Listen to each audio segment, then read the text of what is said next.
आज हम भारत के एक 150 साल पुराने गीत वंदे मातरम की एक तरह से चीर-फाड़ करने वाले हैं। मतलब हम इसकी शक्ति और इसके गहरे अर्थ की हर परत को समझने की कोशिश करेंगे। सोचिए जरा, आखिर एक गीत में ऐसी क्या शक्ति होती है जो उसे 150 साल तक जिंदा रखती है? क्या होता है उसमें जो उसे पीढ़ी दर पीढ़ी इतना प्रासंगिक बनाए रखता है? और इस पूरे गीत का जो सार है वो बस इन 2 शब्दों में छुपा है, वंदे मातरम। जिस प्रदर्शन को हम सुन रहे हैं उसमें ये शब्द एक पावरफुल मंत्र की तरह बार बार गूंजते हैं। यही इस गीत की बुनियाद है। तो चलिए इन शब्दों का मतलब समझते हैं। इसका अर्थ बहुत सीधा है पर बहुत गहरा भी। हे माँ, मैं तुम्हें नमन करता हूँ या मैं तुम्हें प्रणाम करता हूँ। ये सिर्फ एक ग्रीटिंग नहीं है, बल्कि ये एक गहरी श्रद्धा की भावना है। तो इस गीत के अर्थ की पहली परत को खोलते हैं, देखते हैं कि कैसे इसके बोल, इसकी शायरी शब्दों से पूरे देश की एक तस्वीर, एक जीती जागती तस्वीर बना देती है। गीत की शुरुआत होती है इस कमाल की लाइन से। ये शब्द सुनते ही मातृभूमि की एक खूबसूरत तस्वीर आंखों के सामने आ जाती है और यहीं से हमारा शब्दों को समझने का सफर शुरू होता है। तो चलिए इन शब्दों को तोड़ते हैं। सबसे पहले सुजलाम। इसका मतलब है ऐसी धरती जो जीवन देने वाले पानी से भरी पूरी है। फिर आता है सुफलाम, मतलब फलों और फसलों से लदी हुई एकदम हरी भरी। और आखिर में मलय शीतलाम, यानी दक्षिण की तरफ से आने वाली ठंडी सुकून देने वाली हवा। देखा कैसे बस कुछ शब्दों से एक समृद्ध और शांत धरती की तस्वीर बना दी। और यहाँ बात सिर्फ जमीन पेड़ पौधों से आगे निकल जाती है। अब इस गीत में देश को एक व्यक्तित्व दिया जा रहा है, उसे इंसानी गुण दिए जा रहे हैं। और यही इस गीत की सबसे खूबसूरत तकनीकों में से एक है, देश को एक इंसान की तरह दिखाना। शुभ्र ज्योत्सना का मतलब है जिसकी रातें शानदार चांदनी से नहाई हों, वो धरती जो फूलों से लदे पेड़ों से सजी हो। और सुहासिनी सुमधुर भाषिनी, मतलब जिसकी मुस्कान बहुत प्यारी हो और आवाज बेहद मीठी, बिल्कुल एक इंसान की तरह।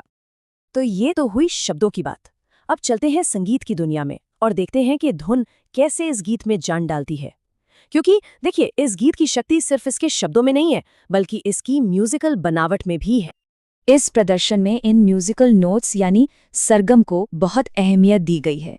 ये सिर्फ सारे गामा नहीं है, ये तो इस गाने की धुन की आत्मा है। अब सवाल ये है कि ये सरगम आखिर है क्या? देखिए, ये भारतीय शास्त्रीय संगीत के फाउंडेशनल नोट्स हैं, बिल्कुल वैसे ही जैसे वेस्टर्न म्यूजिक में डोरेमी होता है। ये वो बिल्डिंग ब्लॉक्स हैं जिनसे कोई भी धुन बनाई जा सकती है। और यही बात इस ट्रिब्यूट के सबटाइटल को एकदम साफ कर देती है। नाद एकम रूपम अनेकम, यानी साउंड एक है लेकिन उसके रूप बहुत सारे हैं। मतलब एक ही म्यूजिकल आइडिया को अलग अलग अंदाज में पेश किया जा सकता है। चलिए अब हम इस गीत के सबसे बड़े वैचारिक मोड़ पर आते हैं।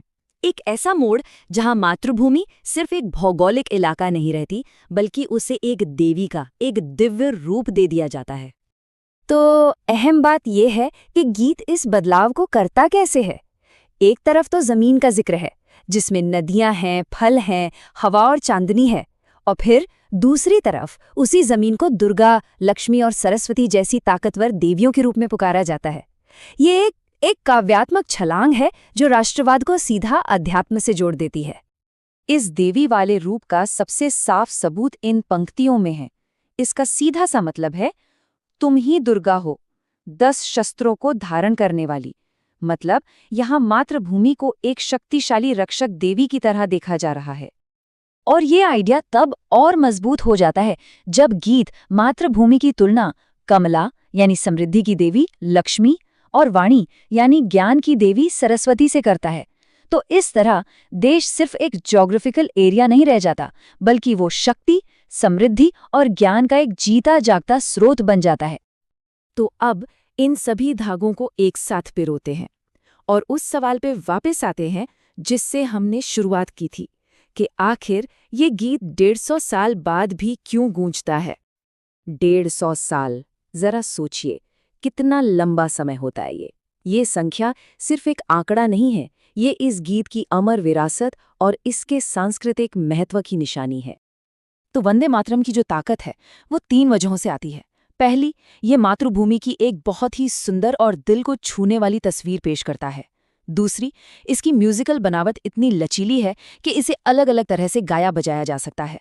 और तीसरी और सबसे ज़रूरी, ये राष्ट्रीय पहचान को एक पवित्र, एक दिव्य दर्जा देता है। तो ये जो मिश्रण है, खूबसूरत शायरी, लचीला संगीत और आध्यात्मिक गहराई का, यही इसकी कभी न खत्म होने वाली शक्ति का राज है। और ये पूरी बातचीत हमें एक बड़े सवाल पर लाकर छोड़ देती है। आज से 150 साल बाद हम और हमारी आने वाली पीढ़ियां कौन सी धुनें गुनगुना रही होंगी? आखिर कौन सी कला और कौन सी संस्कृति है जो वक्त की कसौटी पर खरी उतरेगी?